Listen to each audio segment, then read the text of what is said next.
வணக்கம் அன்பு நண்பர்களே. நான் ஆர்கே அரசன் இயற்கை உரங்கள் உரிமையாளர் மற்றும் பண்ணாரியம்மன் வேளாண்மை நிலையம் சங்கரங்கோயில் ஜோனுடைய டீலர் கலையரசன். இந்த வீடியோ பதிவு பண்ணுறேன்.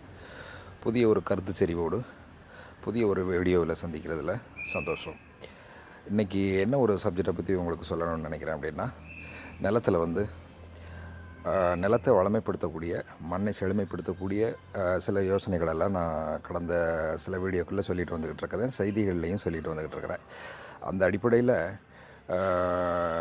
மண்ணை செழுமைப்படுத்தக்கூடிய ஒரு விஷயத்தில் ஒன்று அப்படின்னு சொன்னால், நம்ம நுண்ணுயிர்களை மண்ணில் பெருக்கத்தை ஏற்படுத்திக்கிட்டோம்னா, நுண்ணுயிர்களினுடைய பெருக்கம் மண்ணில் அதிகமாக இருந்ததுன்னா, நுண்ணுயிர்கள் அதிகமாக சேர்த்துக்கிட்டோம் அப்படின்னு சொன்னால், அந்த மண்ணினுடைய தரமானது, மண்ணினுடைய கட்டுமானமானது பாதுகாக்கப்படுறதுனால மண்ணில் சத்துக்களை பிடிச்சி வைக்கக்கூடிய திறன் அதிகமாக இருக்குது, சத்துக்களை எடுத்து கொடுக்கக்கூடிய திறன் அதிகமாக இருக்குது அப்படின்னு சொல்லிட்டு வந்திருக்கிறேன்.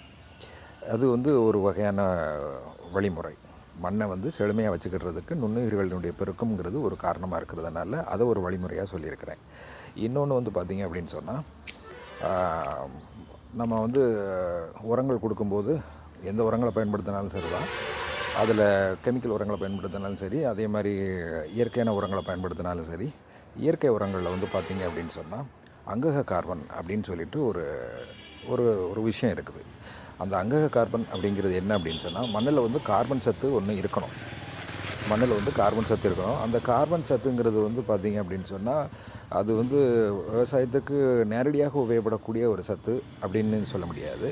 ஆனால் மண்ணில் இருக்கக்கூடிய சத்துக்களை எடுத்து கொடுக்கக்கூடியதில் இந்த கார்பனுடைய பங்கானது ரொம்ப ரொம்ப முக்கியமானதாக இருக்குது.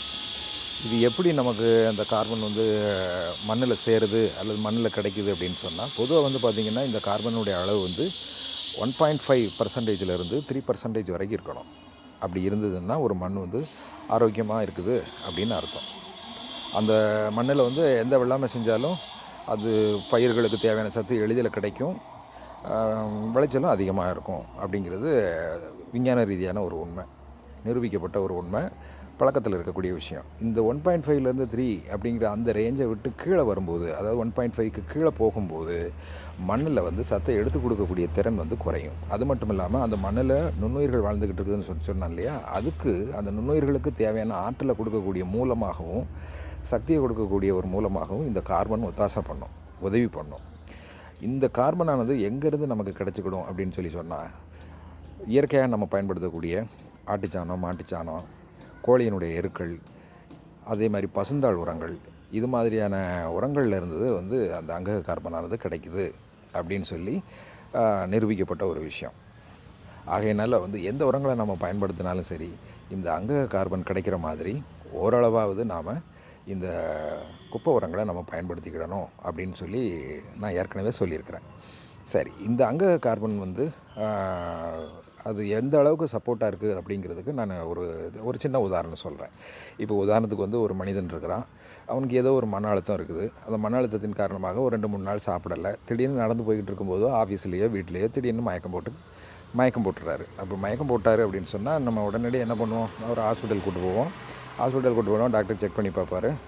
பல்ஸ் எல்லாம் கொஞ்சம் வீக்காக இருக்குது, மற்றபடி ஆரோக்கியமாக தான் இருக்கிறாருங்கிறது தெரிஞ்சதுன்னா இமீடியட்டாக அவருக்கு ஒரு பாட்டில் போடுவார், குளுக்கோஸ் பாட்டில் போடுவார். அந்த குளுக்கோஸ் பாட்டில் போட்ட உடனே ஒரு 1/2 மணி நேரம் வெயிட் பண்ணுங்கள், வேறு ஒன்றும் இல்லை அப்படின்னு சொன்னார்னா ஒரு 1/2 மணி நேரம் கழிச்சு அந்த மனுஷன் எழுந்திரிச்சு உட்காந்துருவார், தெளிஞ்சிடுவார்.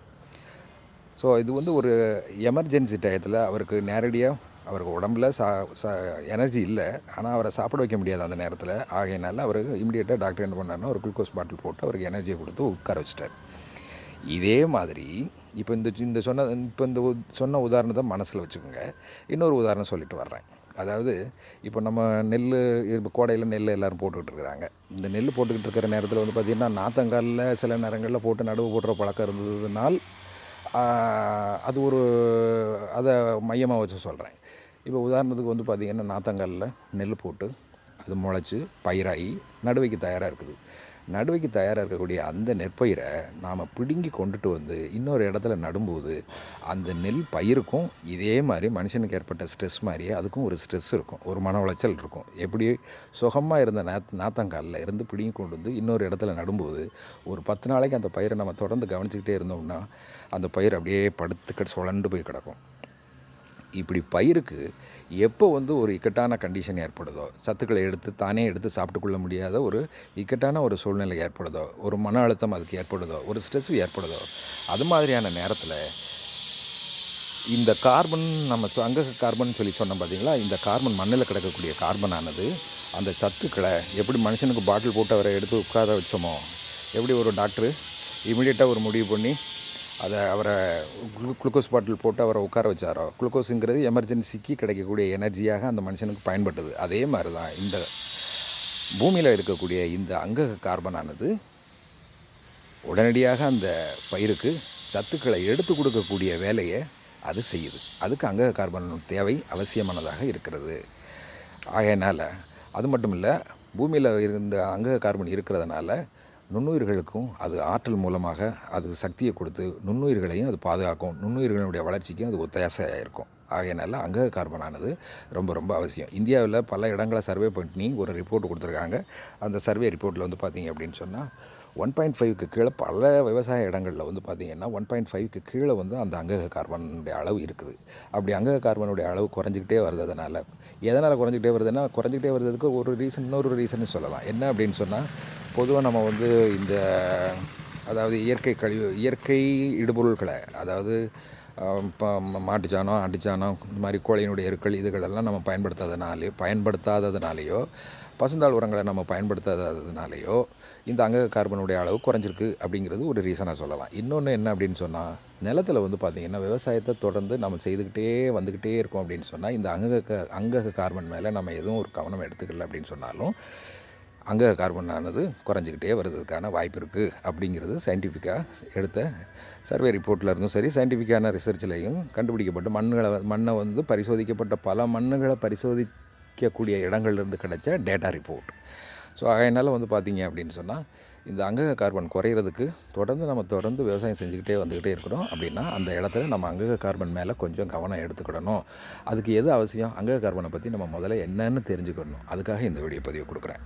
ஸோ அதனால் அங்கக கார்பன் அப்படிங்கிறது எஸ்ஓசின்னு ஆங்கிலத்தில் சொல்லுவான், சாயில் ஆர்கானிக் கார்பன் அப்படின்னு சொல்லுவாங்க. இந்த சாயில் ஆர்கானிக் கார்பன் அப்படிங்கிறது வந்து இயற்கையிலேயே வந்து நமக்கு இந்த நான் இப்போ சொன்ன வழிமுறைகளில் தான் கிடைக்குது.